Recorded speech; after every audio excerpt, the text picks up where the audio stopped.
Hello guys! Yon, nandito na naman ulit si Miss Mabs para ipakita sa inyo ang isang project natin dito sa Barangay Talaga, Tanawan, Batangas.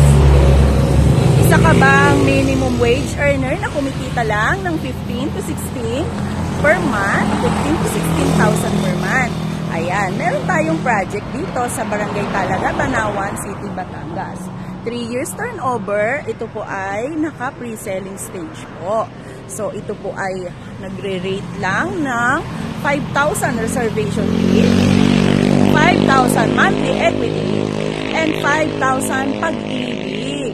Yes, tama narinig nyo. Only 5,000 plus lang po, magkakaroon ka na ng sariling bahay. So, ito po ay located lang dito sa Barangay Talaga, Tanawan City, Batangas. So, kung makikita po natin ang area na yan, papunta po itong Tagaytay. 20 kilometers lang po ang layo papunta Tagaytay.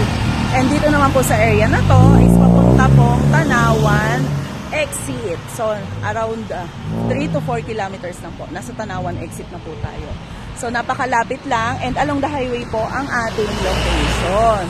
Ayan. Limited lang po ang available units natin dito. So, ito po ay nasa 200 plus na lang po ang available natin as of this time na video natin ang ating area.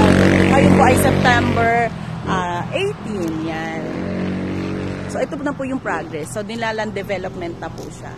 And then, kung meron po kayong katanungan, kung meron po kayong gusto pang malaman tungkol sa project na to, feel free to message us. Thank you po!